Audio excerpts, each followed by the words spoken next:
হরি ওম। পরম পূজনীয় শ্রী শ্রী বাবামণির বাংময়ী মূর্তি অখণ্ড সংহিতা বা জগন্মঙ্গল সাধনার প্রবর্তক আচণ্ডাল ব্রাহ্মণ স্ত্রী শূদ্রে ব্রহ্ম গায়ত্রী ও প্রণব মন্ত্রের অধিকার প্রদাতা ও মহান চরিত্র গঠন আন্দোলনের সুমহান স্রষ্টা অখণ্ড মণ্ডলেশ্বর শ্রী শ্রীমৎ স্বামী স্বরূপানন্দ পরমহংসদেবের উপদেশবাণী। চতুর্বিংশ খণ্ড হইতে পাঠ। অপরাহ্নে চাঁদপুর কালীবাড়ির সংলগ্ন মাঠে বক্তৃতা আরম্ভ হইল। ঘোড়ামারার মাঠ। শ্রী শ্রী বাবামণি সূচনা প্রসঙ্গে বলিলেন, ইংরাজি 1914 সালের যৎকিঞ্চিত আগে কোনো এক বিস্তৃত সন্ধ্যায় চাঁদপুর শহর হতে মাইল 1.5-2 দূরে পূর্ব দিকে অবস্থিত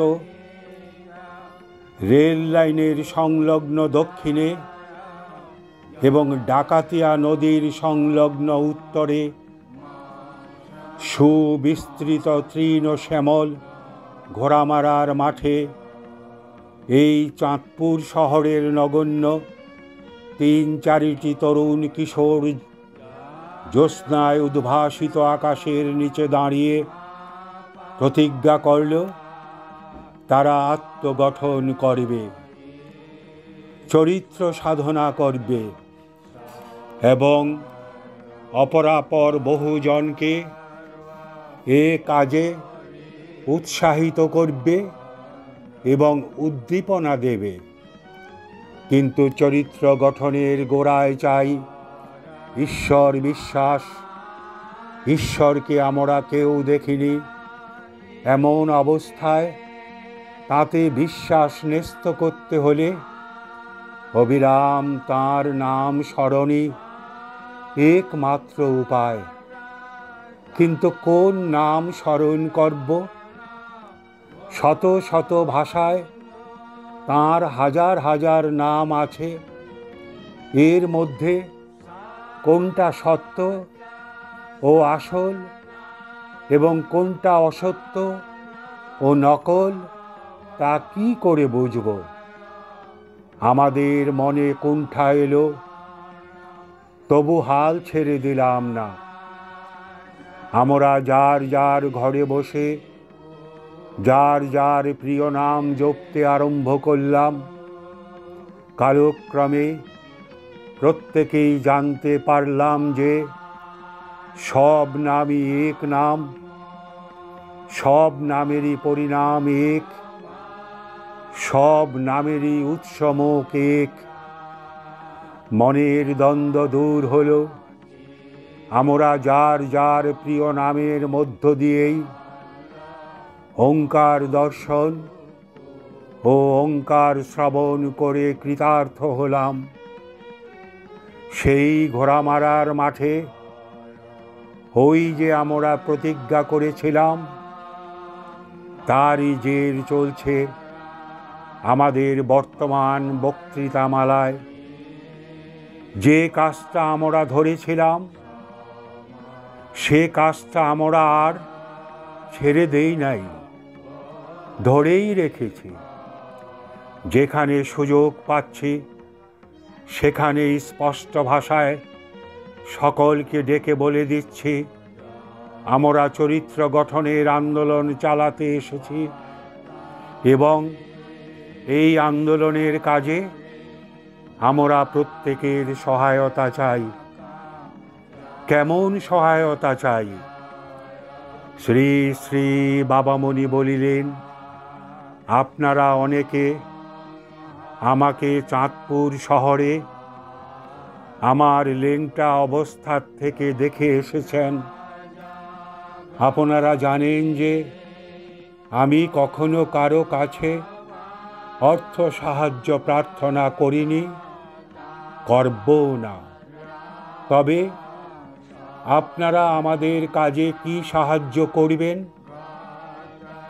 আমি বলি, করার অনেক পথ আছে, শুধু একটু ইচ্ছা থাকলেই হয়। আমরা এখানে কয়েকদিন ধরে যে কথাগুলি বলবো, আপনাদের প্রত্যেকের প্রতি প্রাণের অকৃত্রিম শ্রদ্ধা ও বিনয় নিয়েই বলবো। তা আপনাদের একটু কষ্ট করে মনে রাখতে হবে। দয়া করে সেই কথাগুলি নিজ নিজ রুচি মতন ভাষায় নিজ নিজ গৃহবাসী ও প্রতিবেশীদের শোনাতে হবে। আমাদের নাম শোনাবার দরকার নেই। আমাদের আশা, আকাঙ্ক্ষা ও আদর্শের কথা শোনালেই চলবে।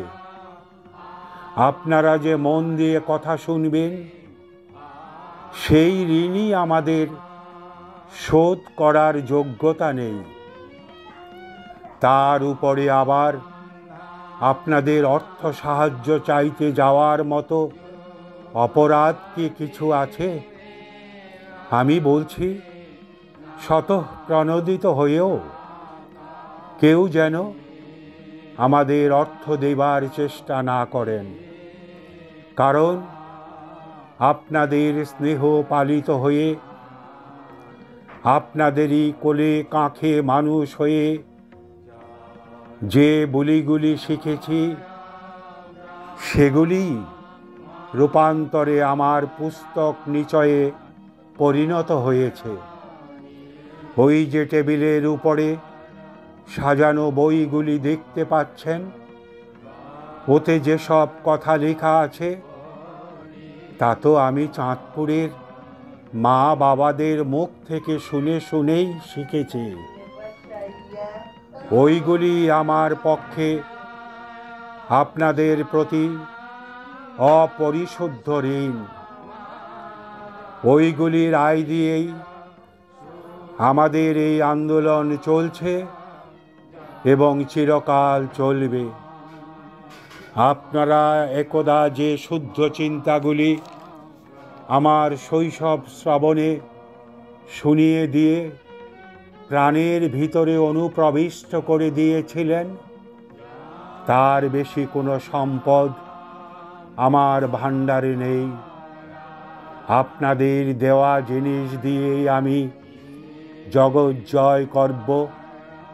আপনারা নিজ নিজ পুত্র কন্যাদিগকে এই চিন্তাগুলির অংশ ভাগ করুন। এই সাহায্য আমি চাই। সহস্র সহস্র শ্রোতার সম্মুখে দাঁড়িয়ে আমি কত কথা সপ্তাহ ধরে, পক্ষকাল ধরে ঢাকায়, বর্ধমানে, রংপুরে, ময়মনসিংহে, শ্রীহট্টে, বরিশালে বলেছি, কিন্তু এইরূপ সাহায্য ভিক্ষা আর কোথাও করি নাই। তার একমাত্র কারণ এই যে চাঁদপুর আমার জন্মভূমি। এমন তুমুল করতালি ধ্বনি উঠিল, আর ধন্য ধন্য রবে আকাশ পরিপূরিত হইল যে 2-3 মিনিট কাল আর কোনো শব্দ শোনা গেল না। বক্তৃতা 2.5 ঘন্টা চলিল। ধন্যবাদের পালা। বক্তৃতা শেষ হইলে উৎসব কমিটির সম্পাদক ডাক্তার যোগেশ চন্দ্র সুর ধন্যবাদ দিতে গিয়া আনন্দে কাঁদিয়া ফেলিলেন। বলিলেন, আমরা ধন্য, চাঁদপুর ধন্য, ধন্য গঙ্গোপাধ্যায় বংশ, ধন্য জেলা ত্রিপুরা, ধন্য বঙ্গভূমি। ডাক্তার রোহিণী কুমার বসু বলিলেন, স্বামীজির সঙ্গে আমি একসঙ্গে কারাগারে ছিলাম। প্রতিদিন রাত্রি 9টা থেকে 12টা পর্যন্ত তাঁর শ্রীমুখে এই একটি কথাই কত ছন্দে, কত ঢঙে, কত উপকথা, কত উপন্যাসের বিবৃতি প্রসঙ্গে বলিয়াছেন, কত ইতিহাস ঘাটিয়া দৃষ্টান্ত দিয়াছেন যে চরিত্রধন পুনরুদ্ধার হইলেই ভারতের উদ্ধার হইল।